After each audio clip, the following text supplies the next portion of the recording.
You may have heard of the term GIS and GPS when it comes to mapping. What do they mean? GIS is Geographical Information System. When I say geographical, it means spatial information. It means data that is out there, but has a place, has a time, has a location. And that is what GIS does. Put the place and at the particular time that it was done, and show you where that location is on is software. Okay? GPS, Geographical Positioning System. When you position, it means the same anywhere. If I'm here today and I take a point, that is the position that I'm at. You understand? And that's what it does, record positions. Every time it makes a point, it records a position. Move from point to point, and then that same thing then comes down the road, and we have it. We have data that was physical, more or less, as spatial, and now we can show it physically on a map. Maps have become a critical piece of our lives, providing guidance and direction. When going out to work, the forestry officers need to know where exactly to go. The mapping and inventory unit in the forestry division plays a very integral part in the creation of maps. Now, the forest mapping and inventory unit is responsible for all forest plantation mapping.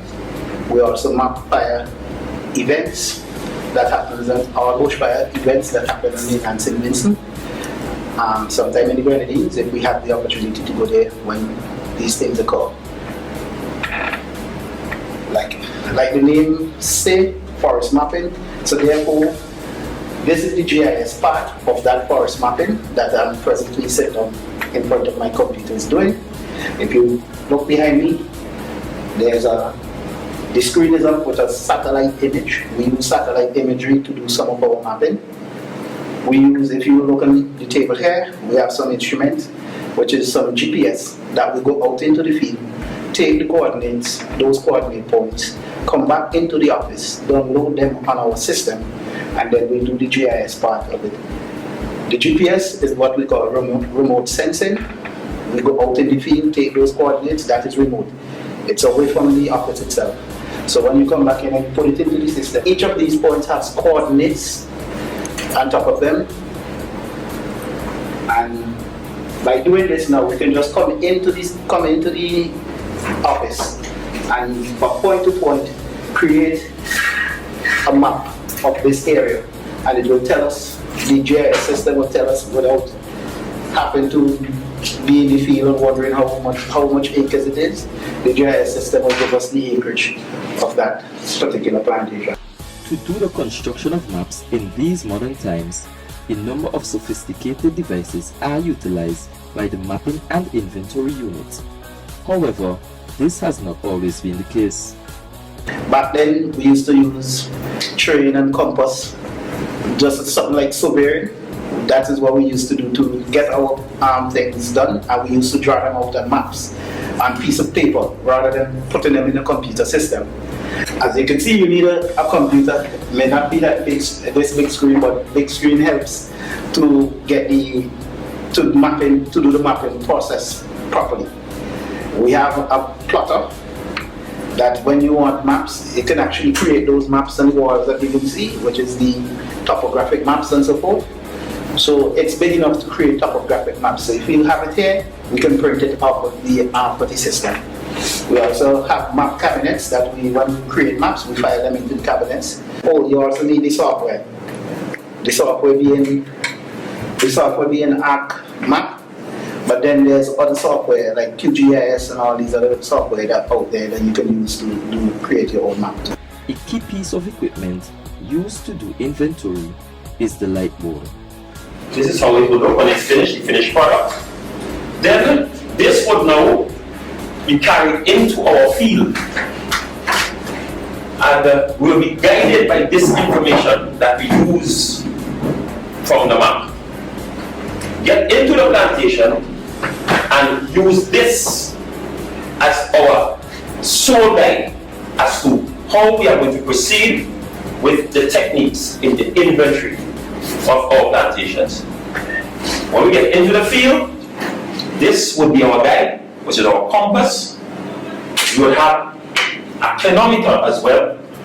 And the clinometer, the sun-to clinometer, this will be used for slope correction because we need to correct slopes when we are on the ground doing our physical inventory. And we'll also need our compass. This is another compass here. We have different types of devices we use. So this would be a clinometer, and this is the compass. This would just be the solar compass. And we'll also use the clinometer to measure our tree heights because we need to know the heights of the trees that will be measured in the particular plot as well. In order to do this, we'll also need this, our measurement apparatus. This is our tape measure for the use of measuring distances,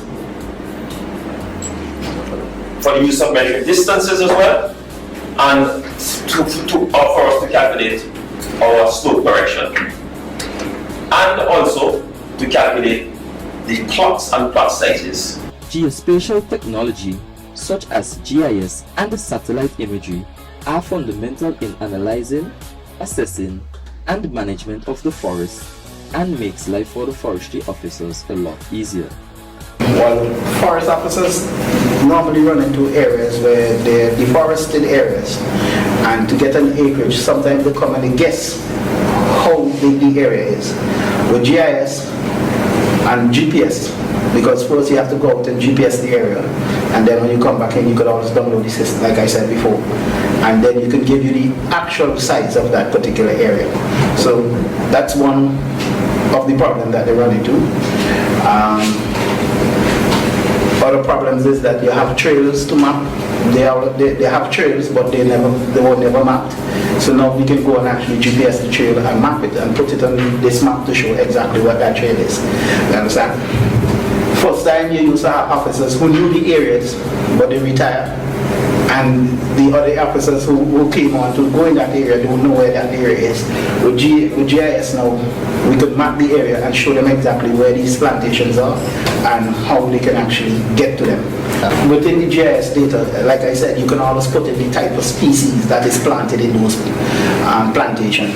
So if you look at a plantation in Vermont and you want to know, okay then, for instance, for people at the office, some of them may not go into the field directly.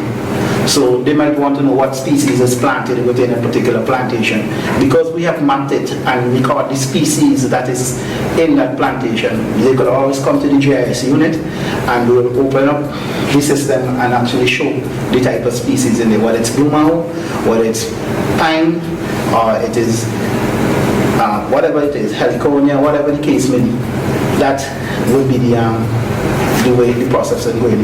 It also helps management in terms of better planning and better managing these plantations. Now, inventory is basically taking a stock of what we have out there as part of our management regime.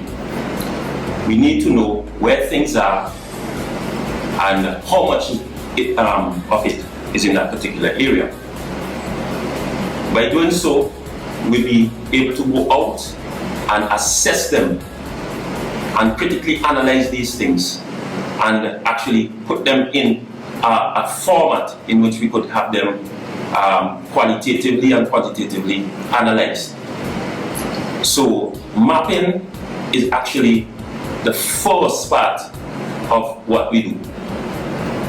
By having maps, we can actually track where things are and the quality of these things. So we need the mapping aspect of forestry in order to manage these things in a proper way. Ronald Trent has been attached to the forestry mapping and inventory unit for a little less than a year and urges other interested youngsters who love the outdoors to join the forestry division. First came here because I love geography and I love the environment, I love nature, and it's a very good experience so far. You know, you get to go out in the field, you get to explore St. Vincent in an intimate manner that not everyone could experience, and I love it. It's not really a hard, demanding job. Sometimes it is, but once you love forestry and you love the outdoors, you should just come, just come. I would want to encourage all young people who is now leaving school, and who has a particular interest for the forestry department, come join the forestry department. There are many different fields in the forestry department, including GIS. It has the education unit, it has the utilization unit, it has the watershed management unit, and it also has the range units. So therefore, if you have a keen interest in joining the forestry department, do come join. There's many avenues in which you can study and be